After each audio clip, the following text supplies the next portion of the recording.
सध्या संपूर्ण जगाचं लक्ष इराणवर आहे. इराण अमेरिकेतलं युद्ध कधी थांबणार, स्ट्रेट ऑफ होर्मुझ पूर्वीप्रमाणे कधी खुला होणार आणि सर्वात महत्त्वाचं म्हणजे इराणकडे असलेल्या युरेनियमचं काय होणार, असे अनेक प्रश्न जगापुढे आहेत. इराण अमेरिकेत लवकरच संपूर्ण सीज फायर झाला नाही तर अमेरिकेकडून इराणवर पुन्हा हल्ला होण्याची भीती सुद्धा आहेच.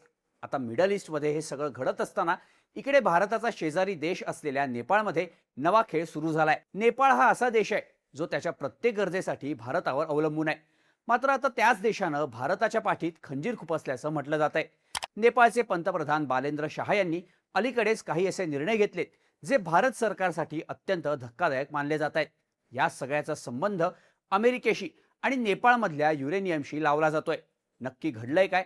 नेपाळ आणि अमेरिकेत कोणत्या डीलची चर्चा आहे? यावरून नेपाळनं भारताच्या पाठीत खंजीर खुपसल्याचं का म्हटलं जात आहे, समजून घेऊया त्या व्हिडिओमधून. नमस्कार, मी शार्दूल आणि तुम्ही बघताय बोल भिडू. समीर पॉल कपूर अमेरिकेचे परराष्ट्र व्यवहार राज्यमंत्री. कपूर हे सध्या नेपाळच्या 3 दिवसीय दौऱ्यावर आहेत. या दौऱ्यासाठी ते 20 एप्रिलला काठमांडू इथं पोहोचले. त्यांच्या या दौऱ्याची एवढी चर्चा होते कारण कपूर यांनी अचानक नेपाळला भेट दिली आहे. महत्त्वाचं म्हणजे आपल्या या दौऱ्यात ते फक्त नेपाळलाच भेट देणार आहे. यापूर्वी असं व्हायचं की कोणताही अमेरिकन अधिकारी जर नेपाळच्या दौऱ्यावर आला तर तो भारत, श्रीलंका किंवा बांगलादेश सारख्या शेजारच्या देशांनाही भेटी द्यायचा. पण यावेळी हे घडलेलं नाहीये. समीर पॉल कपूर हे फक्त नेपाळच्याच दौऱ्यावर आलेत. त्यातही अमेरिका हा इराण विरुद्धच्या युद्धात गुंतलेला असताना अमेरिकन अधिकाऱ्यानं नेपाळसारख्या देशाला भेट देणं ही मोठी घटना आहे. पण समीर पॉल कपूर हे नेपाळमध्ये कशाला आलेत? अमेरिकेचं नेपाळमध्ये काय हितसंबंध गुंतलेले आहेत? तर ह्याचं उत्तर आहे नेपाळमधलं युरेनियम. अमेरिका आणि नेपाळमध्ये 2017 साली एक करार झाला होता. या कराराला MCC प्रोजेक्ट असं म्हटलं जातं. हा करार काय आहे? तर या कराराअंतर्गत अमेरिकेनं नेपाळला पायाभूत सुविधांच्या विकासासाठी अनुदान दिलंय. त्यावेळी याला नेपाळमध्ये तीव्र विरोध झाला होता. या विरोधामागे चीनचा हात होता असंही म्हटलं जातं, कारण यामुळे नेपाळमध्ये अमेरिकेचा हस्तक्षेप वाढणार होता. आता याचा संबंध युरेनियमशी कसा लावला जातोय? तर नेपाळच्या खाण विभागानं 2014 साली देशातल्या मुस्तांग या भागात युरेनियमच्या एका मोठ्या खाणीचा शोध लावला होता. ही खाण अंदाजे 10 किलोमीटर लांब आणि 3 किलोमीटर रुंद आहे, जी नेपाळ चीन सीमेपासून फक्त 10 किलोमीटर अंतरावर असल्याचं म्हटलं जातं.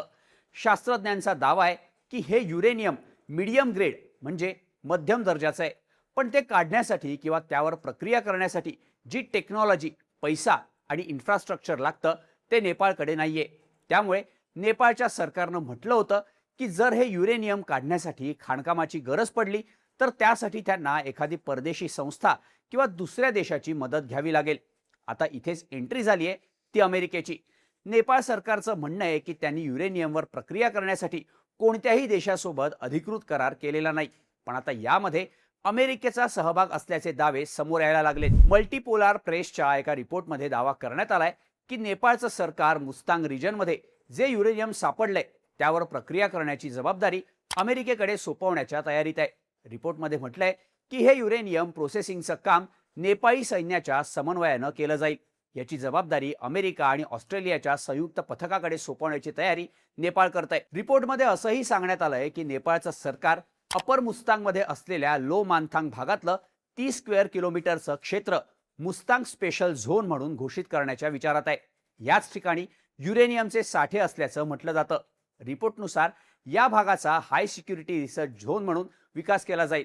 महत्त्वाचं म्हणजे तिथं फक्त नेपाळचं सैन्य आणि अमेरिका आणि ऑस्ट्रेलियाच्या पथकांनाच प्रवेशाची परवानगी असेल. वेगवेगळ्या दाव्यांनुसार नेपाळमध्ये 4 मार्चला झालेल्या निवडणुकांआधी नेपाळच्या दळणवळण आणि माहिती तंत्रज्ञान मंत्रालयानं याला तत्वतः मंजुरी दिली होती. या भागातल्या चीनच्या वर्चस्वाला शह देण्यासाठी अमेरिकेच्या नेतृत्वाखाली पॅक्स सिलिका नावाची एक आघाडी स्थापन करण्यात आली आहे. रिपोर्ट्सनुसार मुस्तांगमध्ये युरेनियम आणि इतर रेअर अर्थ मिनरल्सचं उत्खनन करण्याची तयारी याच संस्थेमार्फत केली जाते. अमेरिकेचे परराष्ट्र व्यवहार राज्यमंत्री समीर पॉल कपूर हे याच युरेनियम डीलसाठी तातडीनं नेपाळच्या दौऱ्यावर आले असल्याचंही म्हटलं जात आहे. त्यांच्या दौऱ्याच्या वेळी नेपाळकडून मुस्तांग स्पेशल झोनची घोषणा केली जाण्याची शक्यता आहे. खरं तर इराण विरुद्धच्या युद्धानं अमेरिकेला मोठा हादरा बसलाय. अमेरिका या युद्धात इराणचा पराभव करू शकला नाही. इराणमध्ये रिजिम चेंजचं अमेरिकेचं स्वप्न अजूनही पूर्ण झालेलं नाही. त्यामुळं आता अमेरिकेची प्रतिष्ठा पणाला लागली आहे. या युद्धानंतर चीन नवीन सुपर पॉवर म्हणून समोर यायला लागलाय. त्यामुळं भविष्यात चीन विरुद्ध लढण्यासाठी अमेरिकेला नव्या रिसोर्सेसची आवश्यकता आहे. हे रिसोर्सेस नेपाळमध्ये मिळतील हे अमेरिकेला माहिती आहे. त्यामुळं अमेरिकेनं तातडीनं नेपाळसोबत ही डील करण्यासाठी पावलं उचलल्याचं दिसतंय. आता या सगळ्यामध्ये नेपाळनं भारताच्या पाठीत खंजीर खुपसल्याचं का म्हटलं जात आहे ते समजून घेऊयात. खरं तर नेपाळ हा असा देश आहे जो गॅस आणि इंधनासारख्या अत्यावश्यक वस्तूंपासून आपल्या चलनाच्या स्थिरतेसाठी भारतावरच अवलंबून आहे. नेपाळला कुठलाही समुद्र किनारा नाही, त्यामुळे समुद्री मार्गे जो व्यापार होतो त्यासाठी नेपाळ भारतावर अवलंबून आहे. नेपाळमध्ये अमेरिका किंवा युरोपमधून येणारा माल कोलकाता आणि विशाखापट्टणम सारख्या भारतीय बंदरांमार्गेच येतो. नेपाळ हा डिझेल, पेट्रोल आणि LPG सारख्या इंधनाची 100% आयात भारतातूनच करतो. नेपाळ स्वतःची वीज निर्मिती करत असला तरीही स्वयंपाकाचा गॅस आणि औद्योगिक इंधनासाठी तो आजही भारतावर अवलंबून आहे. नेपाळमध्ये दैनंदिन गरजेच्या वस्तू जसं की तांदूळ, भाज्या, साखर आणि औषधं हे सुद्धा भारतातूनच आयात केले जातात. सगळ्यात महत्त्वाचं म्हणजे नेपाळची करन्सी नेपाळी रुपये आहे, जी भारतीय रुपयाशी जोडलेली आहे. नेपाळनं आपली करन्सी भारतीय रुपयाशी 1.6:1 या रेटवर लॉक केलेली आहे. म्हणजेच काय तर 100 भारतीय रुपयाचा रेट नेपाळी रुपयात 160 रुपये एवढा होतो. याचा अर्थ नेपाळमधील महागाई आणि तिथली आर्थिक स्थिरता भारताच्या रिझर्व्ह बँकेच्या निर्णयांशी जोडलेली आहे.